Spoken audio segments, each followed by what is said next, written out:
ጤና ይስጥልኝ ግሎባል ዴይሊ ኒውስ ፖድካስት ነው። እኔ ቤቲ ነኝ።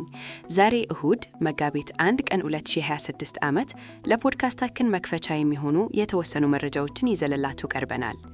የመካከለኛው ምስራቅ ቀውስ ፕሬዚዳንት ዶናልድ ትራምፕ በአሜሪካና በእስራኤል ጥምር ኃይሎች በኢራን ላይ የተፈጸመውን ጥቃት ተከትሎ ዋነኛውን ወታደራዊ ዘመቻ መጠናቀቁን በዛሬው ዕለት አስታወቁ።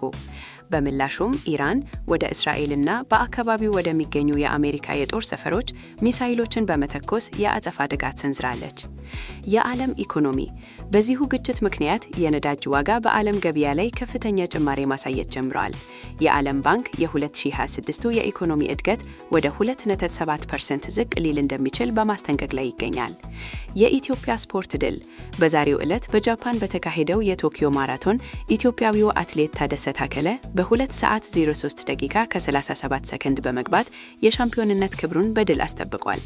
የሀገር ውስጥ ዜና የኢትዮጵያ መንግስት በሀገር ውስጥ የሚደረጉ ማናቸውንም አካላዊ ቅጣቶች በሕግ የሚያግድ አዲስ የመብት ድንጋጌ ዛሬ በይፋ አጽድቋል። ቴክኖሎጂ ቴክ ኒውስ በ2026 የቴክኖሎጂ ዓለም ኤጀንቲክ AI ከሙከራ አልፎ ወደ ተግባር ተሸጋሪዋል። ባንኮችና ትልልቅ ድርጅቶች ራሳቸውን ችለው ውሳኔ የሚሰጡ የሰው ሰራሽ አስተውሎት ረዳቶችን በስፋት መጠቀም ጀምረዋል። በዛሬው ውሏችን እነዚህንና ሌሎች ዝርዝር መረጃዎችን ይዘንላችሁ እንቀርባለን። አብራችሁን ቆዩ። አድማጮቻችን ወደ ዝርዝር ዜናዎችን ተመልሰናል። አሁን ደግሞ የኪሳችንን ሁኔታ ወደሚወስነው የዓለም ኢኮኖሚና ወደ ሀገራዊ ዜናዎቻችን እናልፋለን። በመካከለኛው ምስራቅ ያለው ጦርነት ተባብሰው መቀጠሉን ተከትሎ ዛሬ ጠዋት የዓለም የነዳጅ ዋጋ ካልተጠበቀው በላይ ጨምሯል። የብሬንት ድፍድፍ ነዳጅ ክሩድ ኦይል በአንድ በርሜል ዋጋው $115 መድረሱን የኢኮኖሚ ባለሙያዎች ገልጸዋል። ይህ ጭማሪ በተለይ እንደ ኢትዮጵያ ባሉ በማደግ ላይ ባሉ ሀገራት ላይ የዋጋ ንረት ሊያስከትል እንደሚችል ስጋት ተፈጥሯል። ወደ ሀገር ውስጥ ስንመለስ ዛሬ በኢትዮጵያ ትልቅ ታሪክ ተሰርቷል። በጃፓን በተካሄደው የቶኪዮ ማራቶን አትሌት ታደሰ ታከለ 2 ሰዓት ከ03 ደቂቃ ከ37 ሰከንድ በሆነ አስደናቂ ሰዓት አንደኛ በመውጣት የኢትዮጵያን ሰንደቅ ዓላማ ከፍ አድርጓል። ታደሰ ከድሉ በኋላ በሰጠው መግለጫ ይህ ድል ለሕዝቤ ነው ብሏል። በተጨማሪም በሕግ ረገድ መንግስት በሕፃናት ላይ የሚፈጸሙ ማናቸውንም አይነት አካላዊ ቅጣቶች በቤት ውስጥም ሆነ በትምህርት ቤት በሕግ የሚያገድ አዲስ ድንጋጌ ዛሬ አጽድቋል። ይህም የሕፃናትን መብት ለማስከበር ትልቅ እርምጃ ነው ተብሏል።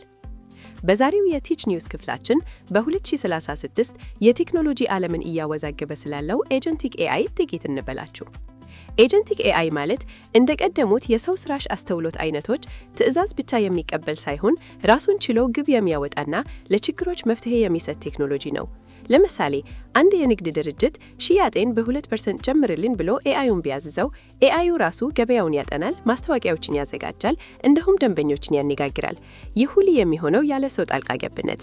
ቴክኖሎጂው ለስራ ቅልጥፍና ትልቅ አስተዋጽኦ ቢኖረውም የሰው ልጅ የስራ ዕድል ሊቀንስ ይችላል የሚለው ስጋት ግን አሁንም እንደቀጠለ ነው። የዛሬው የግሎባል ዴይሊ ኒውስ ፖድካስታችን ይዘት ይህንን ይመስል ነበር። ስለ ጦርነቱ፣ ስለ ኢኮኖሚው እና ስለ ቴክኖሎጂው ያቀረብናቸው መረጃዎች ጠቃሚ እንደሆኑ ተስፋ እናደርጋለን። አስተያየት ካላችሁ በስፖቲፋይ ሚዲያ ገጾቻችን ላይ አጋሩን። ፖድካስታችንን ሰብስክራይብ በማድረግ ሁሌም አዳዲስ መረጃዎችን በፍጥነት ያገኙ። እኔ ቤቲ ነበርኩ።